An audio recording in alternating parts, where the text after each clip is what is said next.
Se acercaba la Pascua de los judíos y Jesús subió a Jerusalén. Y encontró en el templo a los vendedores de bueyes, ovejas y palomas, y a los cambistas sentados, y haciendo un azote de cordeles, los echó a todos del templo, ovejas y bueyes, y a los cambistas les esparció las monedas y les volcó las mesas, y a los que vendían palomas les dijo: quitad esto de aquí, no convirtáis en un mercado la casa de mi Padre. Sus discípulos se acordaron de lo que está escrito: el celo de tu casa me devora. Entonces intervinieron los judíos y le preguntaron: ¿qué signos nos muestras para obrar así? Jesús contestó: destruid este templo y en 3 días lo levantaré. Los judíos replicaron: 46 años ha costado construir este templo, ¿y tú lo vas a levantar en 3 días? Pero él hablaba del templo de su cuerpo. Y cuando resucitó de entre los muertos, los discípulos se acordaron de que lo había dicho y creyeron a la Escritura y a la palabra que había dicho Jesús.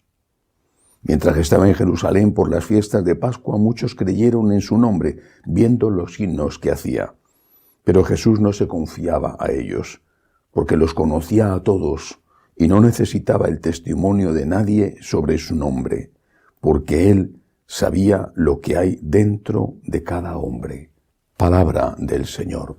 Gloria a ti, Señor Jesús.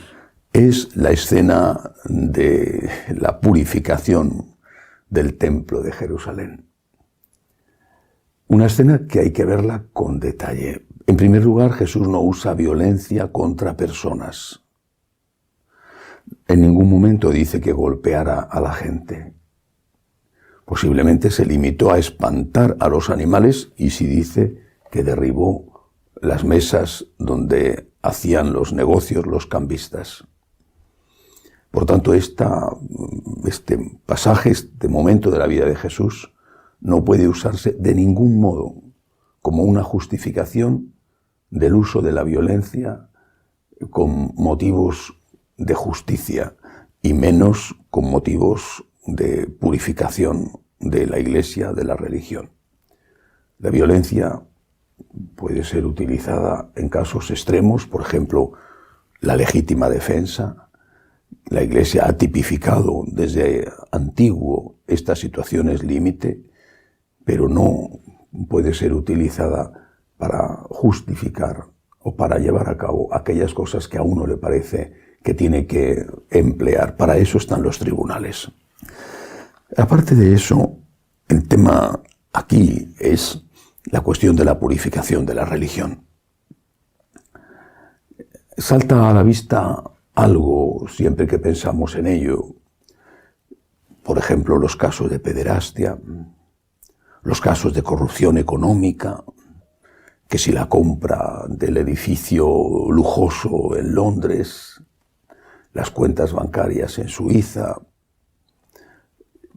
Eso es verdad y eso está ahí.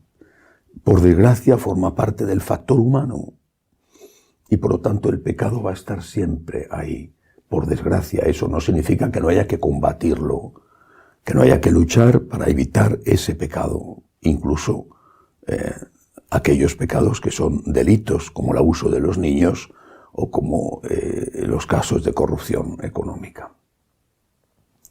Pero hay veces en que la verdad esconde otra verdad.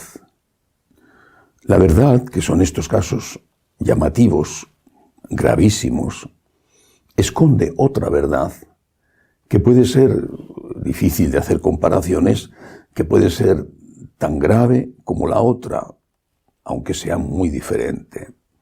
Quizá no haya nada tan grave como el abuso de un niño, pero el niño no solamente puede ser abusado físicamente, también puede ser abusado psicológicamente, puede ser abusado en su fe, en su inocencia. Me refiero a los abusos en la transmisión de la fe. En estos muy pocos se fijan y son en cambio muy frecuentes y se producen en las aulas de los colegios católicos, en los salones de catequesis en las parroquias, se producen en los propios templos a través de las homilías. ¿Cuántos errores? ¿Cuántas abiertas herejías se están produciendo en la Iglesia? ¿Cuántos abusos litúrgicos? ¿Qué frivolidad para distribuir la Santísima Eucaristía como si fuera un mero pedazo de pan y no el cuerpo real de Cristo?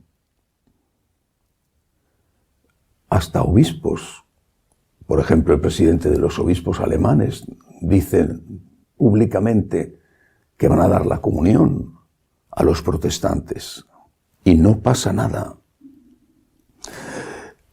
Posiblemente habrá muchos, muchísimos, quizá casi todos, que ante cosas así encojan los hombros con indiferencia y digan, no va conmigo, yo no lo hago. O aquella famosa frase, doctores tiene la Santa Madre Iglesia, es decir, que lo arregle quien lo tenga que arreglar. Pero a otros, aunque seamos pocos, pues nos hierve la sangre. ¿Cómo podemos asistir indiferentes a los sacrilegios? ¿Cómo podemos asistir como si no pasara nada a aquello que está haciendo daño a nuestro Señor? Cada uno de nosotros, con su pecado, sus pecados, es evidente que hace daño a nuestro Señor.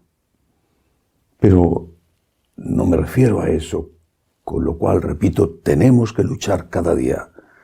Me refiero a esto otro, que son pecados que hacen daño al cuerpo de Cristo en la Eucaristía.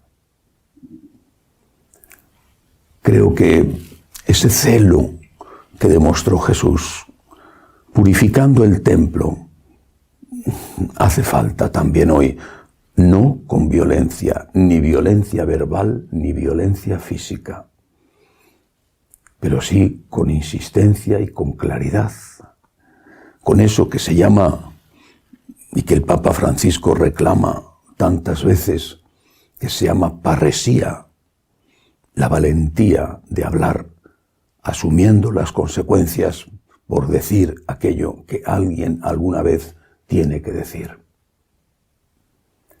La Iglesia es casa de oración y casa de caridad. La Iglesia será siempre Betel, casa de Dios, y Belén, casa de pan.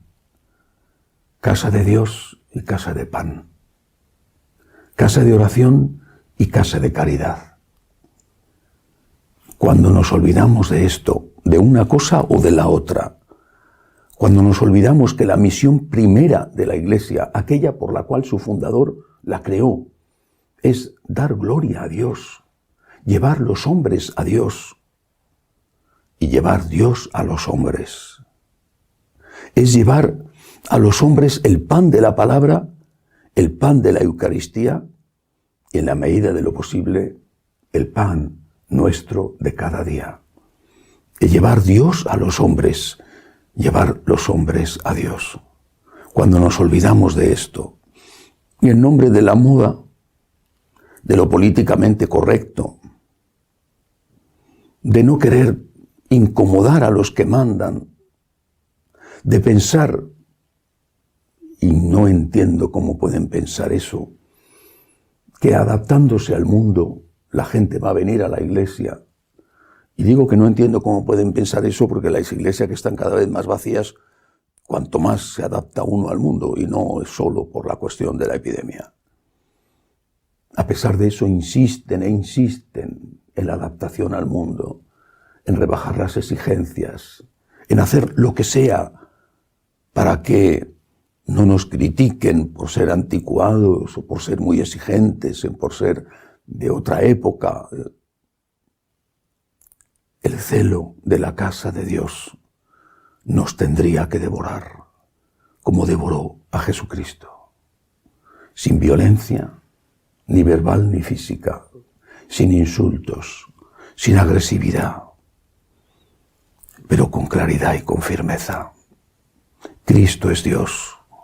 Estamos aquí para dar gloria a Dios, para llevar a los hombres a Dios, para llevar Dios a los hombres, pero a un Dios íntegro, no a un Dios troceado, del cual hemos quitado aquellas partes de su cuerpo que no quieren ser escuchadas por los hombres, que no quieren ser practicadas por los hombres. Pidámosle al Señor que nos dé su mansedumbre y que nos dé su fortaleza. Su mansedumbre para aceptar las humillaciones que por defenderle nos vienen, y su fortaleza para seguir defendiéndole a Él, defendiendo la palabra, defendiendo la verdad que es Él, aunque nos pueda costar la vida. Que Dios nos ayude.